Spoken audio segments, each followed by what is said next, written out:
before we go into any of those stories that we plan to talk about, we do have something we call quick fire news, which is basically breaking news, things that have already happened this morning or in the last 24 hours that a lot of sports fans might not be aware of.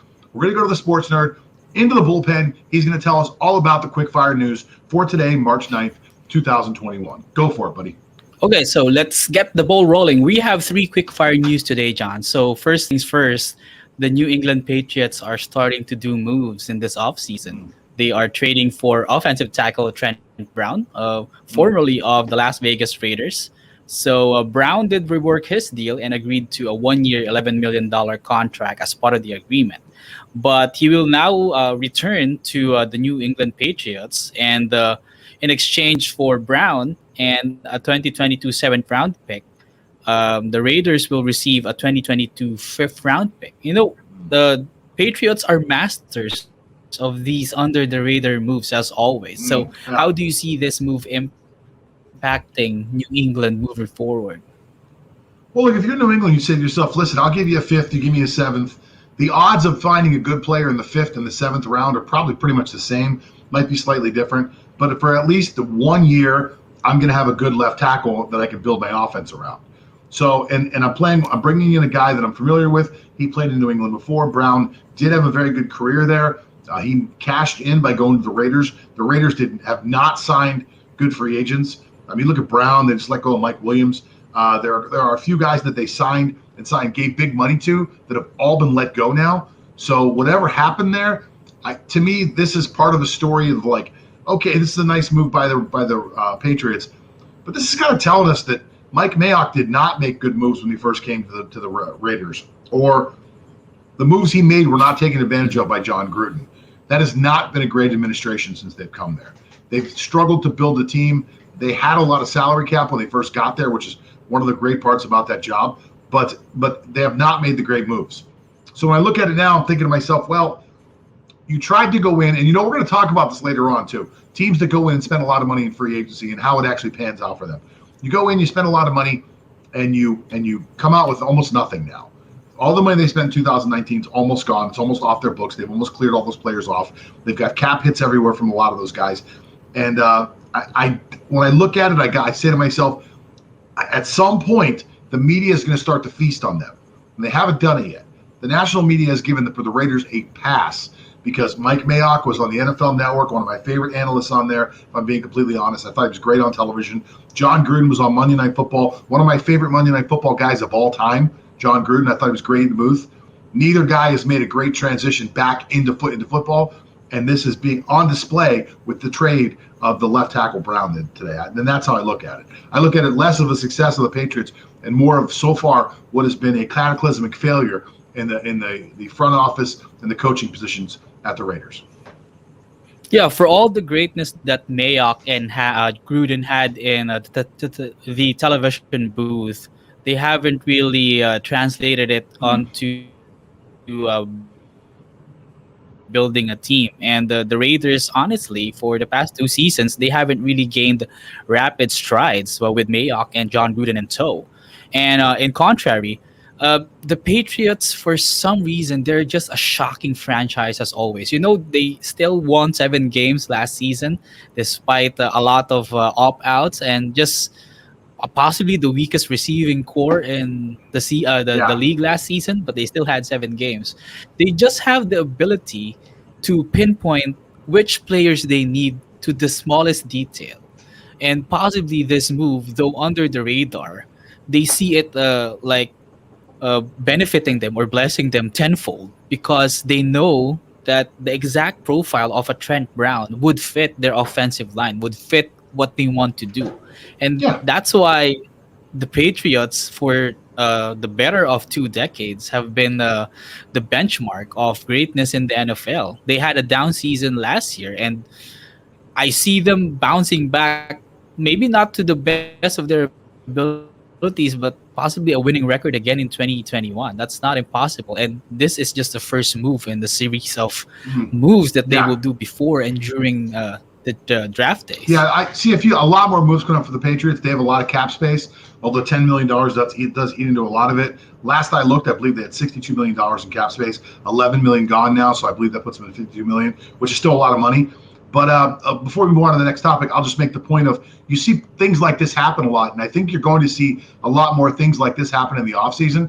And what I'm talking about is players returning to teams that they used to play for because they know the coach, they know the system, they know the neighborhoods, they know the area, they're comfortable there, they can make a home there and be happy.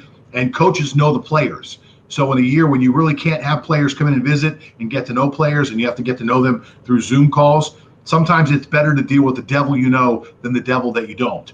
So I think that a lot of money is going to be spent on players that have played someplace before, were let go from someplace, and those guys are going to go home. I think this is the first of many moves that you're going to see like this, especially for coaches that have been there for a long time. Your Mike Tomlins, the Bill Belichick's, anybody who's been at a coaching position for a long time that's had an experience with a player, maybe as far back as 3, 4, even 5 years ago. If you know the player, you're going to feel a lot more comfortable bringing him in because you're not going to have time to visit with him. What else was going on today on the quick fire news? Okay, so another trade coming up. So remember Isaiah Wilson. So he was the former Titan who tweeted, "I'm done with football as a Titan. No further comments." So Tennessee has been disenfranchised with his behavior and his actions that they traded Wilson, their first round pick in 2020, to the Miami Dolphins. So Wilson and the 2022 seventh round pick will be going to Miami in exchange for the Dolphins' 2021 seventh round selection. So, will a change of atmosphere do good for a first round selection like Isaiah Wilson? But you said he doesn't want to be a tight end anymore? No, he's an offensive lineman. No further comment. So that's what he said. That's a weird tweet. So look, he's an offensive tackle. I believe if I memory serves me right, I'm a pretty big draftnik. I believe he played at Georgia. So and he comes in after 1 year. What did they give up for him? A seventh rounder? So Wilson and a 2022 seventh round pick will be going to Miami. So Miami will in turn in exchange for their 2021 seventh round pick. So they just swap seventh round picks and they get a first round. Look, if you're Miami, this is well worth it. I don't know how much of that contract is guaranteed, but the way rookie contracts are normally structured, they're normally structured with a huge signing bonus. So I don't know what the cap hit is to get rid of Isaiah Wilson, but this guy's been look. I did a little research when I saw the trade yesterday, and I was not overly familiar with Isaiah Wilson, to be quite honest with you. I remember him being drafted. I wasn't sure about his pro career. It did seem like a weird thing for me that he got let go like that, and the trade was so weird the way it was structured, like they almost got nothing. I just wanted to make sure I understood it correctly. I thought maybe you had some different information, but the way it works is Wilson will be signed to a $20 million contract, of which he'll get $8 million up front. So if he leaves, it's a huge cap hit, and it's a cheap player for the next 2 years for the Dolphins. So it's almost worth it for the Dolphins to take a flyer on this and take a shot at it. Maybe this guy becomes your left tackle, your right tackle. Maybe he slides inside to guard.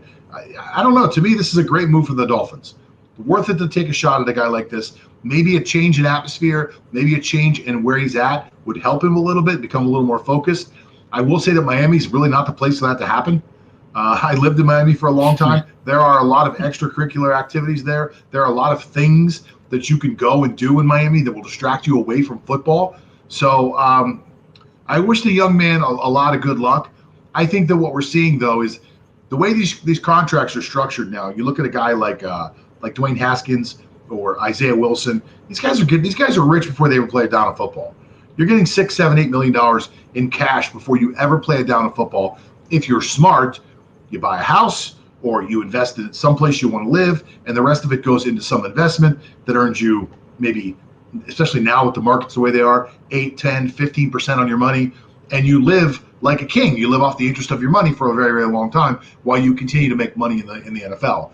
So maybe there's no motivation for Wilson to be a good citizen anymore. Maybe there's no motivation for him to I don't know. I don't know what I don't want to really say what the problem is because I'm not overly familiar with what it is he's done wrong. All I kept reading was that he did not get along with the coaching staff and that he did not play up to the level that he was supposed to. So, do you have any more information besides that? I guess so before we continue, before I give my comments, so Isaiah Wilson signed a 4-year contract worth 11.56 million. So that's Hmm. and most of it is guaranteed 11.35. His signing bonus is 5.9 million. And for 2021, he will only have a cap hit of 1.135 million. So that's a big steal for Miami if indeed Isaiah Wilson pans out to be that prospect that is worthy of a first round selection. Funny that I really don't know the reason why Isaiah Wilson is acting this way. I mean, he's in a good team. I mean, he's in Tennessee. He's a playoff team. And I really cannot pinpoint the reason why. Maybe it's just lack of playing time. He's frustrated because he thinks that he will come in and have some playing time immediately. As always with first rounders, that's always the case, or usually the case that is. So that could be the reason why he is having these tantrums.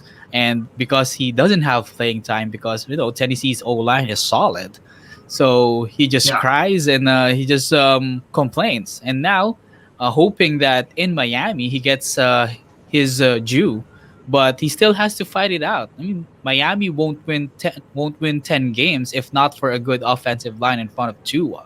They do have solid players there, and he does have to earn his keep as well, even though he has to change an atmosphere. Well, let me just jump in real quick. I just looked it up on ESPN. The right tackle out of the University of Georgia played only 4 snaps his entire rookie season, which culminated on him being placed on the non-football injury list in December, which means he was shut down through all of December, didn't even finish the season being allowed to dress. Before that, Wilson found himself on the reserve COVID-19 list not once but twice during training camp and then again in October. He also had 2 run-ins with the law. The first incident came when the Tennessee State Police broke up an off-campus party Wilson had attended during training camp. Now, right then and there, you're looking at yourself. Saying to yourself, "Why is this guy, when it's supposed to be COVID and you're not supposed to go around other people, at a party during training camp when he should be, resting and eating right and getting his body right and getting his mind right for the season? Instead, he's out partying." In their report, the police documented that Wilson went to the second-floor balcony where he appeared to briefly consider jumping. He received a trespass warning. And the second incident occurred when Wilson was arrested and charged with a DUI in September when he lost control of his vehicle and struck a concrete wall. Okay, so when you look at it like that, which information I did not know that I had to look up, sorry for everybody out there that's listening, I had to look it up and read it to you, but when you look at that, you have to think to yourself, well, this guy is just not mature enough to be a football player, an NFL caliber football player. That is such a huge thing that's so often overlooked when these guys are drafted. The maturity level that it takes to be a professional athlete, and the discipline level that it takes to be a guy who's got, like I said, anywhere from $4 to $8 million in the bank suddenly.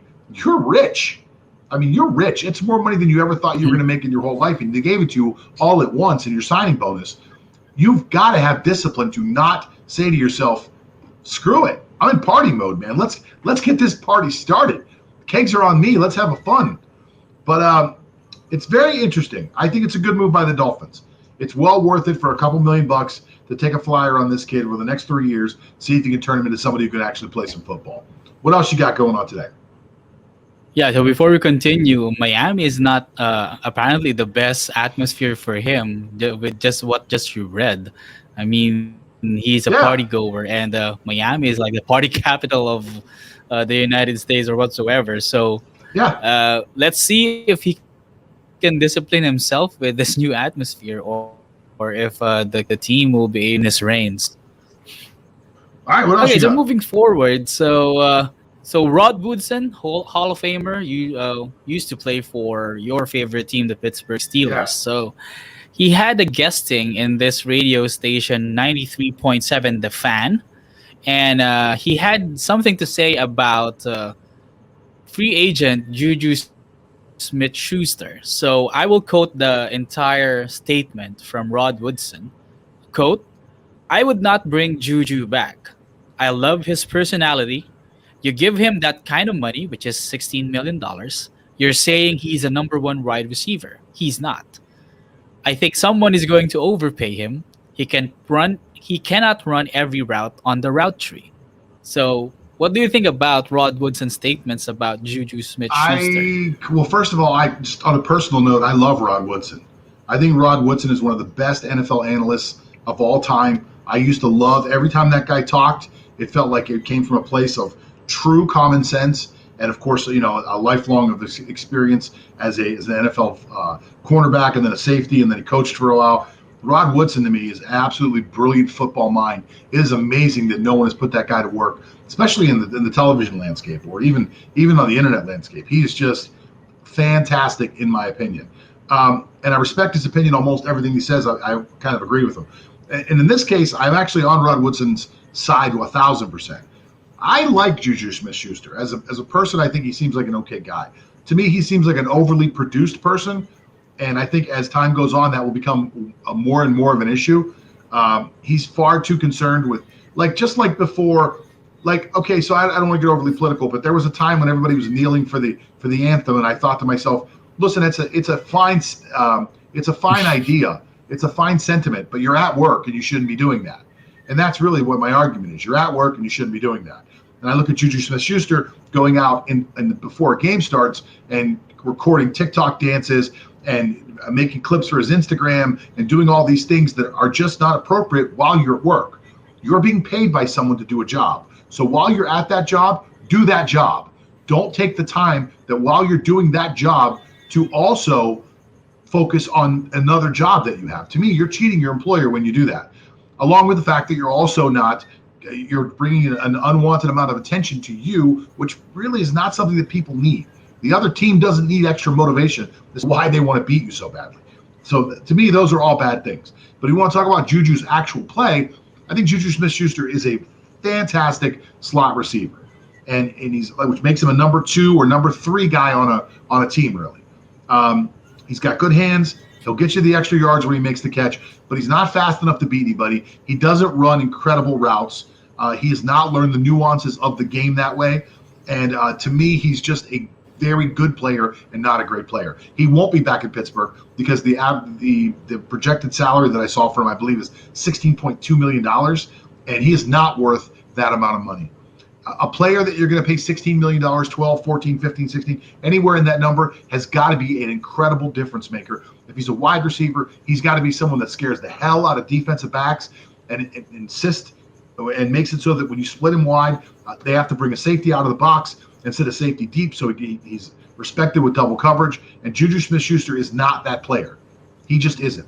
Anybody that pays him that much, and I think it'll be the Jets, if anybody that pays him that much is just completely and totally out of their mind. Yeah, totally out of the mind. But apparently, there might be teams that are willing to give that kind of money. I mean, Arizona gave $15 million to J.J. Watt, even though he's a shell of himself. So it's highly possible that somebody will give 12 or even like 16 million to JuJu Smith-Schuster just because of his name. So take away all of the dancing on the logos of the opposing teams. JuJu Smith-Schuster was at his best, and I will rest my case here. He was at his best with Antonio Brown on the other side. So he benefited a lot with an Antonio Brown on the other side. So apparently, last season, he did not have that luxury because AB was already with Tampa Bay. He did perform okay, but not as a top receiver. He's not that. And sadly, the Pittsburgh Steelers already have another player who can imitate him, and that is Chase Claypool. I mean, the skill set basically the same, and then you get Claypool on a lower budget. No, I disagree. Claypool's skill set is actually much better than Juju's, and that's really where the difference lies.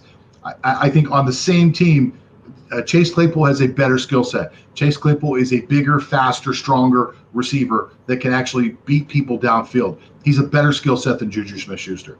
Deontay Johnson is actually a better skill set than JuJu Smith-Schuster when he catches it.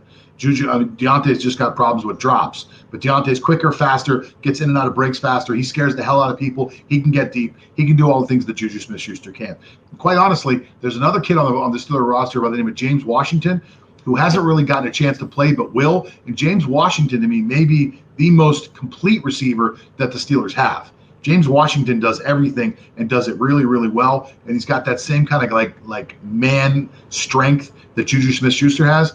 So Juju Smith-Schuster will be replaced very easily in that offensive system, in my opinion.